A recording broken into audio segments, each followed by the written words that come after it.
Hello and welcome to Focus 54, your real feel of African issues. Today we're dedicated to the Southern African Development Community's Anti-Sanctions Day. I'm your host, Jeffrey Murimbechi, and in today's episode we'll explore the significance and the impact and the legal issues surrounding the Sanctions Day and the aim to deepen our understanding on issues surrounding this matter, how it affects you, how it affects governments, and how it affects the region as well as the global political landscape. Now, throughout this episode, we will dive through various perspectives and we'll engage with experts who are joining us to give you an insight on this discussion, and more of this will be coming through in the second segment. But for now, we'll take you through a roundabout view of what is going on in the African continent. And we start off with South Africa and Ghana, as the two countries on Monday signed a visa waiver deal, meaning that the government of Ghana and the government of South Africa have reached a visa waiver agreement to allow citizens from both countries to travel free. And we have always talked about free trade agreements, and we're starting to see bilateral agreements between different countries. And it starts off with these 1 and 2 countries doing that, and a couple of countries within SADC and other regions allowing that to happen. And still within that region, the Ghanaian Ministry of Foreign Affairs and Regional Integration made confirmation through its social media platform. According to the post, an agreement has taken effect from the 1st of November. South Africa can reach the similar agreement with Kenya in January, and we hope that this message will be spread across Africa and will be able to trade between different regions. And this is happening in Kenya. Now, just looking at Kenya, surging sugar prices affect consumers in business, and sugar prices soaring in Kenya, causing widespread concerns among consumers and local businesses, as sugar is one of the most consumed ingredient in various products across the industrial space, and especially in consumption industry. Sugar will probably lead to some form of inflation, and that's something that we'll be following. And the below average rainfall and escalating costs of agriculture inputs in this country resulted in poor sugarcane harvests and forcing local sugar factories to temporarily shut down, meaning that there is scarcity. And this also comes back to the issue we have discussed on Focus 54, the issue of climate change. It is now starting to affect areas in East Africa. In Zimbabwe, we're already feeling the heat waves and sporadic rain, and these are some of the issues that we'll continue discussing on Focus 54. Now we go to Central Africa, where diesel prices have risen by 25% in October, marking another increase following a hike in January. Similarly, since July, the pump price of gasoline has surged up by 25%, and you can already tell what will happen in the economy. And authorities in Brazzaville attribute the soaring prices to recommendations made by the International Monetary Fund, the IMF, in 2019 under the Extended Credit Facility, the ECF, which provided financial assistance to the Republic of Congo, grappling a severe economic crisis and unsustainable debt of more than 80% of the GDP, meaning that they are always caught in that catch-22 situation. And we'll be following that news as well, because if you look at all the issues we are discussing on Focus 54, they're all interlinked all the way from climate change, sanctions, policies, free trade agreements. We are all linked as 54 nations. And that is all we have for you in this first segment. But don't go away. In the second segment, I've got two amazing political analysts, and we'll be diving deeper into the issue of sanctions, anti-sanctions, and to be specific, the SADC Anti-Sanctions Day.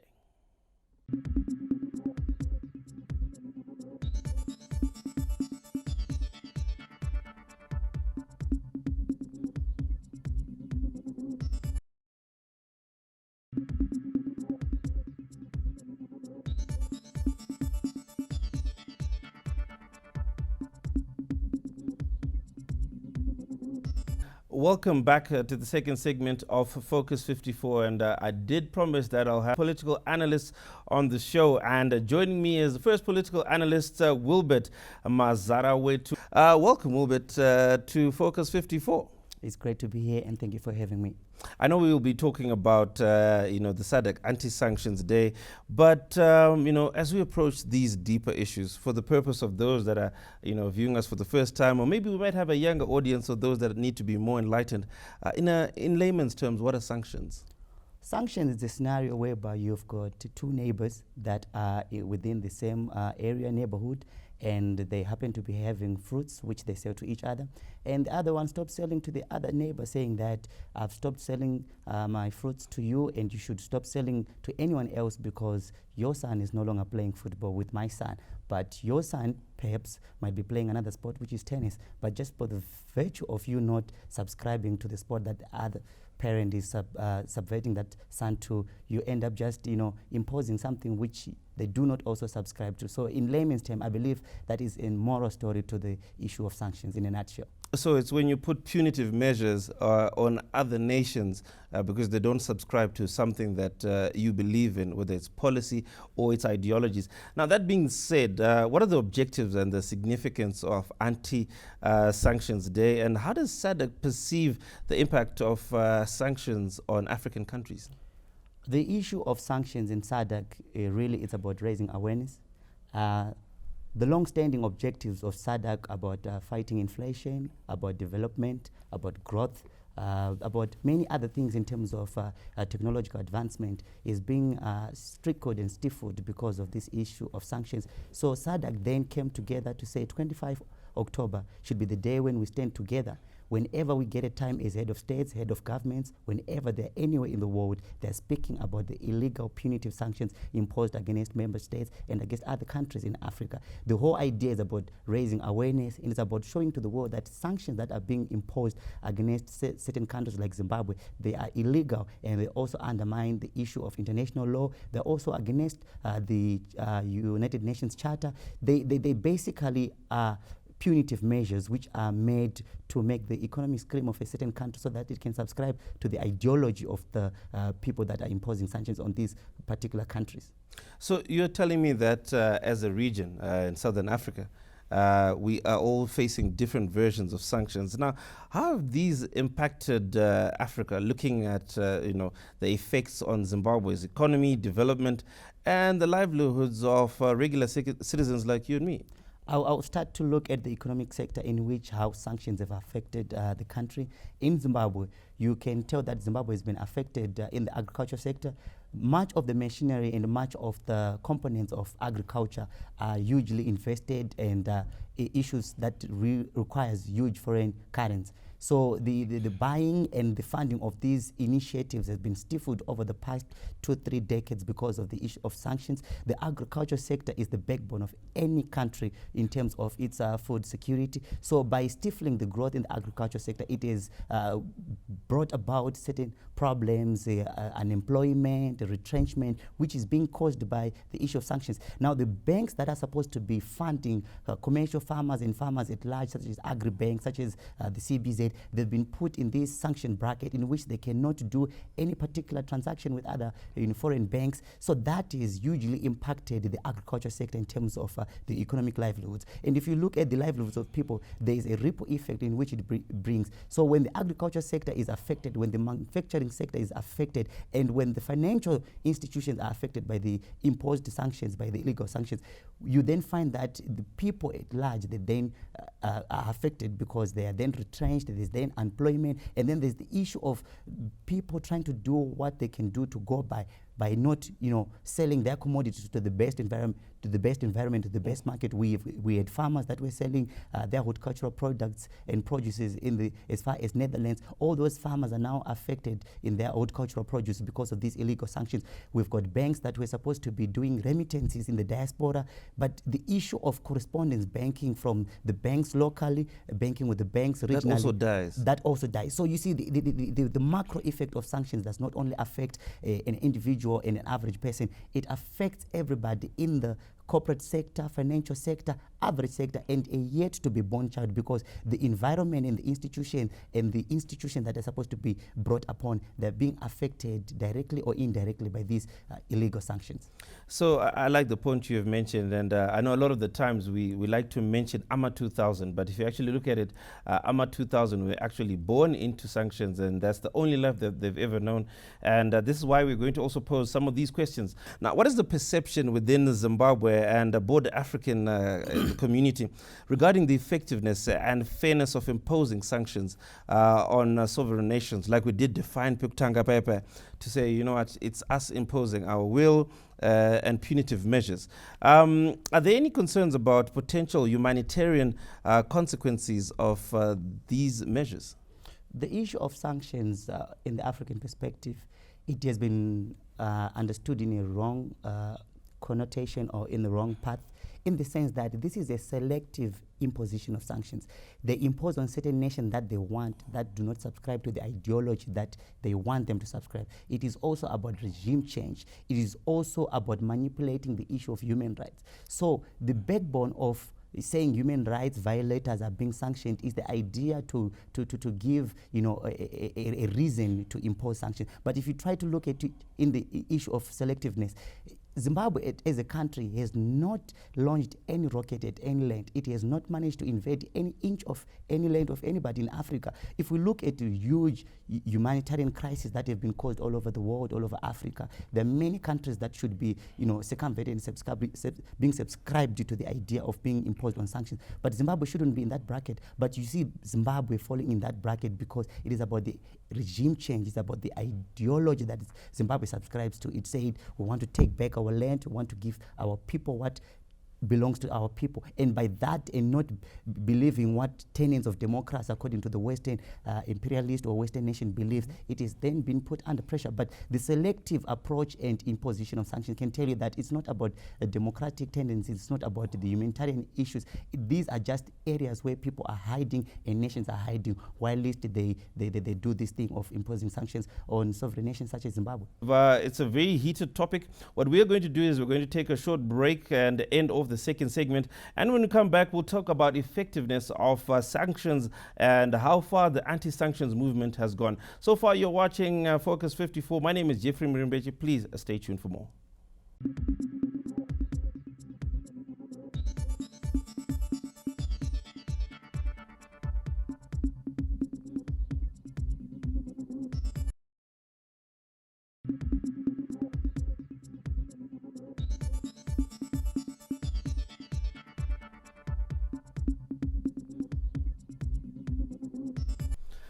Thank you for coming back to Focus 54 for the third and final segment of this heated debate. And we are talking about the SADC Anti-Sanctions Day and anti-sanctions movement in general in SADC and the rest of Africa. Because as we have discussed, these are punitive measures imposed on a certain country or a certain territory. I have a question that has been popping through. How effective have sanctions been historically in achieving intended goals? I know it's not new to Zimbabwe.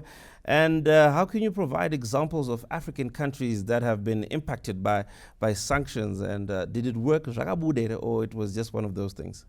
Well, before going across borders, I'll relate to the Zimbabwean society at large. Sanctions have not been effective in stopping Zimbabwe. Zimbabwe, according to the World Bank, has developed in the past 10 years in terms of its Human Development Index, in terms of its reduction in the cost of living. So you'd understand that these are real figures. You know, the inflationary gap has been fought over the past 5 years.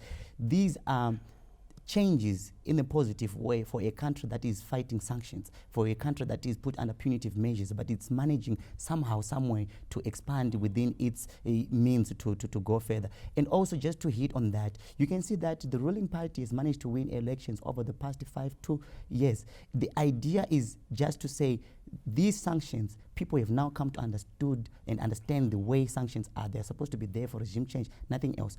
We have had the special report from UN by the name Alena Dohan in 2021, in October 2021. She came and she was one of the people that raised that sanctions, they do not help. sanctions, they affect average people in Zimbabwe. People like you and me? People like me and you, people in the streets, people that are living on minimum wage. So as you see in a bloc, an institution like the United Nations having a special rapport that has a whole conclusion to say sanctions are not helping, they're not assisting, they're just targeting few individuals, but the expense and the collateral damage is being felt by average people. So it simply means that the issue of sanctions to impose regime change has not been working, and it needs to be done away with because it is against the UN chapter. And SADC has stood firm to say each and every time Cyril Ramaphosa was at UN General Assembly, the president of Botswana, they have had the message to be vocal and to be heard that the imposed sanctions against Zimbabwe should be removed without conditions, and it should be removed immediately. And we've seen the President Emmerson Mnangagwa reiterating the same message across where he has gone, that the illegal sanctions imposed on Zimbabwe should be removed because they're not working and they will never work because regime change agenda is not going to succeed in Zimbabwe. And I think you might have just also touched on something that I was going to go to. Some have argued that sanctions are disproportional and affect, they don't affect ordinary citizens, they affect the political leaders, the political elite and things like that. How true is that? The political elites are not affected by sanctions on more large. If you try to look at the issue of imposing embargoes and bans on the visit of the political elites in certain countries, that does not stop their well-living. They can still go to certain countries that they can afford to go with the certain benefits, with the certain lifestyle, with the same satisfaction that they would get in those countries that they are banned. They can go to certain countries. There's something called opportunity cost, in which is the best alternative for gone. So if you are banned in the UK, you can still go to Dubai and experience the same thing that you'd have experienced in the UK. So there's nothing that you are doing to these political elites that is affecting them really. But what you are doing when you say you are imposing sanctions, you are affecting and you are imposing a ban or an illegal punitive measure which is going to affect an average income earning person in Zimbabwe. And by that time, when they realize the significance of that particular sanction, because if I can quote the words of Senate,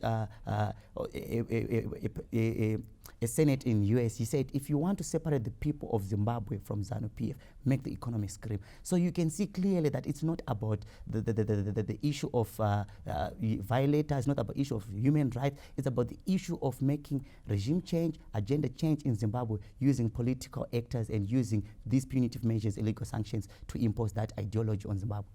Well, back in studio, with the anti-sanctions movement, we now understand that it's affecting the everyday person. It's a way to squeeze and apply pressure so that some form of chaos for an agenda to come out. Now, critics argue that Anti-Sanctions Day might divert attention from the internal government challenges, within member states. How can SADC strike a balance addressing external pressures and ensuring accountability and good governance within each member countries? Well, on paper, SADC has to do its mandate as brought by its constitution and mandate. It has to make sure that its countries within the SADC bloc, they comply, they have to do what they are required to do. But SADC at large also needs to play a pivotal role in raising the issue and the awareness about sanctions within its member states, because this is where the failure of SADC as a bloc might be inhibited or might come through, where some particular member states fail to play or to contribute in the way that they should. They will fail to realize their potential due to the issue of sanctions. So at large, the bloc will fail its mandate because of particular nations within its bloc which is failing to realize its full potential because of the illegal sanctions. So the role of governance is brought by SADC tackling the underlying ideology, which is the issue of sanctions. So once the issues of sanctions are removed, then the SADC could look at what can we get in terms of full potential of Zimbabwe. Can Zimbabwe trade its diamonds at the biggest diamond auction in Belgium? Yes. In the value addition, can we lead Zimbabwe to infrastructure development? Can we lead Zimbabwe to fight inflation? That can be done when the underlying reason of Zimbabwe failing economically or politically in some other ways is addressed. So I believe that SADC as a trading bloc need to look at all multifacets of countries, but also this underlying cause, what bringing these countries within the trading bloc to have stiffness in terms of growth, stiffness in terms of its contribution to the bloc for it to achieve its mandate and its goal. And before we let you gentlemen go, before we let you go, Wilbert, as ordinary Zimbabweans, people we've noticed that in other countries, Americans speak positively about Americans, Nigerians speak positively about Nigerians. What can we as Zimbabweans and other Africans do in the way we communicate and the things that we put online, to encourage and foster the message of anti-sanctions? I think I would take it from the perspective of having a legal premise and a framework that will assist some other arrogant Zimbabwean or Zimbabweans that are in Zimbabwe and outside Zimbabwe, for them to be brought to book and to justice in terms of them selling a wrong name or tainting the reputation of the country and siding with the issue of punitive illegal sanctions being imposed on Zimbabwe. So the patriotic bill has to be speed up to process so that it can be brought into implementation. By doing so, we allow people to be patriotic about their nation. They would not advocate for something that is punitive to other people at the expense of them benefiting a political seat or a political mileage. We should not have people like Hope Wechingono going to summits speaking ill faith about how sanctions are not affecting anyone, when clearly people that are being affected do not have the same platform to speak about how they're being also affected by these particular individual illegal sanctions. So we need to have an act of parliament or law which then brings people to understand that everything that they say which is wrong and contrary to the law has consequences. By doing so, we are selling a better Buy Zimbabwe product in which we are selling our country with the rightful image, and we are crying for the same voice that these illegal punitive sanctions imposed against Zimbabwe should be removed, and they should be removed today without any conditions. And I like a man who stands by his word, and thank you very much for joining us. Two political analysts, one joining us virtually and one in studio. And in studio we had Wilbert Muzarawetu, and online on the anti-sanctions movement. That wraps up Focus 54 this week, but remember to catch up on this and many episodes on our Facebook page, that is ZBC News Online and ZBC TV. You can send your comments and we can review and get feedback from you. But for now, from us, it is a goodbye.